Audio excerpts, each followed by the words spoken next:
right, so there's this video that was put up by David Pakman that's titled "The Bogus Tattling to Sam Seder Has to Stop." And I've never seen a comment section that, was just kind of more with basically like every other comment, and the top comments are all something to do with the progressive voice. People think that this is a video going after me. I really don't see it whatsoever. I don't see how it's going after me in any way. And we'll obviously get into that. I mean, he shows an Sam show and misrepresenting him. I've never called into any show ever. That's not, really what I do. Obviously, I make videos on stuff that happens, but that's not really what he's talking about here. But this video is kind of bad, and I will get into why this video is kind of poor. And, we will go ahead and talk about this. So let's check this out coming from David Pakman. This is so annoying that I even have to do this next segment, but I want to just do it and get it on the record so that every time people ask me, did you see what Sam Seder or Anna Kasparian or whoever said about you, David? We can hopefully short circuit a lot of those conversations. It's become really trendy for some of the progressive media audience to go around effectively tattletaling to other shows and getting them to react to what other people are saying and then playing that back off of the original host or off of some other person. So I'll give you an example of how this nonsense works. I say something. Someone calls into Sam Seder and says, Sam, did you see what David Pakman said? Then they take Sam's reaction to something that, by the way, Sam has not seen. And then they go to some third host and they say, hey, did you see what Sam Seder said about what David Pakman said? And then they call into my show 10 days later and they say, David, did you see what so-and-so said about what so-and-so said? So this is obviously a hilarious telling of the scenario that he's trying to bring up. But again, this has to do with like people calling into shows and basically saying, oh, did you see what said person said? And so I think people are wired now to where anytime there's like some sort of a conflict on the left and there's some sort of a video made talking about anything that, has to do with any sort of, interaction between progressive YouTubers, they think, oh, the progressive voice. That's immediately what they think. This doesn't have to do with me because I'm not calling into shows, nor am I going around to people saying, oh, did you see what X person said? And so I think people's brains are wired where anytime they see that somebody's a progressive creator or whatever is making a video, talking about some interaction amongst leftists, I think the immediate reaction, it's like a, click right in the brain. It's like progressive voice, the progressive voice. That's what it is. But this has nothing to do with me. So a lot of people thought this was calling me out, but it's clearly not. About what you said now 10 or 14 days ago. But the real problem is not the tattling. Like, okay, it's fine. There's this kind of progressive media environment where a lot of the hosts are in touch and we're sort of sharing an audience to some degree. The problem is that people are misquoting me endlessly and wasting. So this is why I mean this is a bad video. He's all over the place in this video. So David, which one is the problem? Is the problem that someone calls into Sam Seder's show, says, did you hear what David Pakman said? And then Sam Seder responds to something that he hasn't seen. Is that the issue? Or is the issue that the person that you're going to show called in and mischaracterized you? Rightfully, David's right in that he was mischaracterized and misrepresented. But we'll even get into that take later. But, so, tell us which one it is. Do you want... Because the title of this video, as well as the intros you guys just saw, gives off the vibe and the feel that he is not a fan and he does not like this, people calling into someone else's show, like, Sam Seder's show, and then saying, what did you think about what Pakman said? Is it that, or do you only not like it when it's a misrepresentation or a mischaracterization? It's not clear because he starts out antagonizing the whole concept, and then right here he's like, that's not the problem, it's that they're mischaracterizing. So it's like, which one is it? I'm confused. That's the thing. Everybody's time. And I'm going to play an example for you here, okay? I was on the Joe Rogan program in Los Angeles last week. In that interview, I said that the left needs to be careful about defining itself too narrowly and starting to exclude ideas or people that are reasonable ideas or reasonable people. And I gave the example of different ways of getting healthcare for everybody. And I pointed out that expanding Medicare to include everyone in a Medicare for all system is one idea, and it's a good idea, but that there are lots of other ideas that I'm open to. These all would be systems of universal coverage. Many are single payer. But my point was, it could look more like Canada. It could look more like the UK or France or Germany. Although I don't think that the Singapore system is exactly the best path forward. There are elements of the Singapore system that are interesting. But my point was, all of these systems are better than ours. Let's not shut out good ideas or exclude people who have other ways to get to real, universal, total health coverage for anybody. So a caller. So this point is weird, okay? And when I saw the video, because the Joe Rogan Clips channel, and I believe that the person who titles the videos is Jamie, he totally deceptively titled the video, completely deceptively, because the title of the video is The Problem with Medicare for All. But David Pakman's not citing any problem with Medicare for All, nor does he have any grievance with Medicare for All. In the video, as he just told you there, he's basically saying, hey, look at all these other ways that we could possibly do it. I still like Medicare for All, but look at all these other possible ways that we could achieve universal health care. So Jamie and Joe Rogan Clips totally butchered and fucked that up completely with the totally massively deceptive title. But the point in and of itself is just such a weird one. Like, why, like, in what world is that a problem? Like, it's just so random, you know. You guys know, if it ain't broke, don't fix it. Like, there's no problem with that. There's no problem with, like, dude, the left's not allowing intellectual diversity of ideas when it comes to universal healthcare. So he's right. There are all kinds of different systems that exist, right? In the UK, for example, and Canada, very different systems there, okay? Very different systems. But this isn't an issue. There is no exclusion of different ideas for single payer. That doesn't exist. It's not a thing. So that example is one that he kind of pulled out of thin air. That's not an issue and doesn't exist and seems like a really random point in and of itself that doesn't really seem to address any sort of problem, because there is no exclusion based on, you know, if you think that we should be in some other sort of universal healthcare. The problem becomes when people don't support universal healthcare and they support some sort of like, oh, I just want a public option, that's not universal. That'll only get some extra people on. That's when it becomes the problem. So he's like addressing a problem that doesn't exist. And so it's a moot point that is totally useless and has no utility whatsoever, because it's a totally, just bogus point altogether. Especially because when you're talking about like supporting a thing, right? When we make Medicare for all the mainstream, like we're going to have to decide on a healthcare plan as well.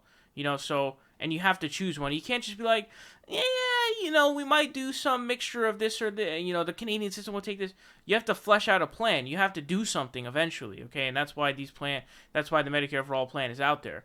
So, you know, I just find this point to be incredibly useless. Went to Sam Seder, completely misstated my position as being for a public option, which is like the softest, most right-wing modification we could make to the system we have, and asked Sam Seder to react to that, which of course is not what I actually said.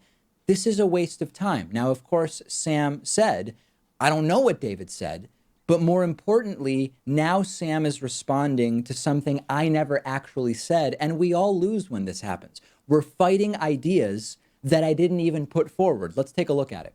Hey, Sam. So I absolutely agree with him. I think that this mischaracterization was definitely wrong and it shouldn't have happened. But he seems to be doing this weird, like, grand unified theory here. In this, like, there's this huge problem that is, like, all sides reaching of, like, oh, there's so many examples of this, even though he only provides one, where his point is being mischaracterized. And so instead of making a video just debunking this guy who totally misrepresented him, he's making this video that's supposed to be, like, all reaching for this specific category of activities that he deems to be stupid. But he shows one example, and this example is of one person mischaracterizing him. So it's just weird. This is Nick from Seattle. Nick, what's on your mind? All right, just on the David Pakman, Joe Rogan thing. So David Pakman's an overall good commentator. I don't analyze those I mostly agree with, though there were some pretty terrible takes on Ilhan Omar that I have trouble getting over. I didn't see regardless, with Joe. Let's actually stop there just briefly. And he still stands by his comments on Ilhan Omar, by the way, which is just absolutely disgusting and unacceptable. Absolutely unacceptable. That we're dealing with. So let's get back to the Sam Seder show. But anyways, regardless, with Joe Rogan, he made a concession that the left is too absolute, specifically on the topic of Medicare for all. I want to hear what you guys think of this take. Seems like he's open to the type of plan Liz Warren has also been flirting with, as she also steps away from Medicare for all. I want to know what you guys think of that. Characterize that plan, because I didn't. What did Pakman say? I think he's open. He's open to the public option, things like that. He says that the left is too absolute about wanting just Medicare for all. He thinks that there's other plans that we can go with in regards to solving the Medicare issue. I mean, I don't. I'm not even going to play Sam's response because I didn't say what the caller wants Sam to react to. I've not stepped away from Medicare for all. I haven't said that what I want is a public option, which is so lame. I've not said any of it. What's the point in getting Sam to react to something I didn't say? I've been at the forefront of this issue on healthcare for a decade, for as long as I've been doing the show. There's no upside to the movement to going to Sam Seder and getting him to react to a position that is not mine. Single payer doesn't have to mean Medicare for all. When you look at all the systems that are better than ours, whether it's Canada or the UK, Netherlands, Switzerland, Germany, France, whatever, they aren't all single payer. Many of them are, but in all of them, the government plays a major role as both a regulator and a funder through taxation. The private sector often still exists to different degrees. Some places you still have private insurance as an option that's available if you want it. To different degrees, private industry is still running hospitals or some clinics or whatever. Everybody has to have coverage no matter what system they have. You need that to have the largest possible risk pool. You could argue that the German system might more easily build on what we have in a more immediate way. That would be a respectable position. The French system is great, but 90% of the population has something beyond the national system. What elements of that might make sense? In any case, the point is, we are wasting time when we do this. When I say A and a caller goes to Sam and says, Sam, David Pakman said B, react to it. And Sam says, well, based on B, I think C. I never said B, okay? So C is pointless. It's a waste of time. Let's stop doing it, okay? Let's stop the tattling. Let's actually work productively here to improve our country, to improve the society around us, and not waste anybody's time with this nonsense. Make sure you're following. So here's where it gets confusing. And again, when he says, like, let's please stop doing this, he comes off very condescending for sure. But here's what I don't understand about this video, and this is why it's so confusing. So he comes off as very whiny in this video, incredibly whiny, to where he's like whining about this. He seems to be blowing an issue out of proportion. So here are my issues with this, right? So, it seems like he's overblowing the issue from the proportion that it actually is, because he presents a problem, a grand unified problem, this big problem that exists, and he has one example to reinforce what exactly this big problem is. And another problem is that this, as you just heard him say, like, let's stop the tattling. But I just showed you at like minute 140 or something, where he says that the problem isn't that that they're asking Sam Seder for their opinion on my thing. It's that I'm being mischaracterized. So which one is it? I'm very confused. I'm left confused with more questions than I started this. Because are you okay with people calling into Sam Seder's show and asking questions about what you said? Because you said yes, but the title as well as the comment you just heard from David indicate no. So is the problem the thing you deem tattling, or is it the mischaracterization? I'm really confused here. Which one is it?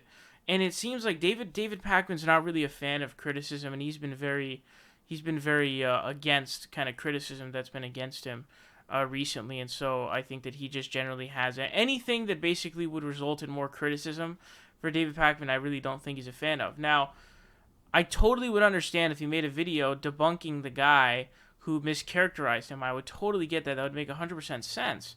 But the problem is that he's he's taking that one example of a mischaracterization and trying to make that the representative of some huge problem that exists, in which he doesn't provide any other clean-cut examples to feed into the supposed huge problem, and then he makes it unclear as to what the problem is. So I don't know if the problem is people calling into his show, or if the problem is him mischaracterizing him. Which one is it? I don't understand. And so he comes off as very whiny and blowing this issue out of proportion. And this is just a very bad video because, again, I'm left with more questions than when I started because I have so many questions now. Does he want people to stop calling in, or does he want them to stop mischaracterizing him? Because we've seen both of these, and he also seems to be, making this issue seem bigger than it is because he's really not a fan of criticism. He doesn't take criticism well whatsoever, and he's still hanging on to his Ohana Mark comments, which is just absolutely disgusting. But a ton of people, I mean, holy smokes, like the whole comment section thinks that this video is going after me. I don't see it. I don't see it. Maybe David stealthily thought it was like that, but I really don't think so because this really has nothing to do with me. I don't call into other shows. I don't tell people, hey, what are your thoughts on X commentator saying something? That's not really what I do. I make videos about stuff that happens. So I don't really see how this is applicable to me. And so pretty much everyone thought this, right? I don't think so. I don't agree. I don't think that this is about me. It doesn't really have any, reference to me. Again, as I said earlier, anytime there's like some interaction on the left of some sort or someone talks about that, immediately is like a snap in the head of like, oh, progressive voice. But in this case, it just simply isn't the right one. But let me know your thoughts on that down below. I'm interested to hear them.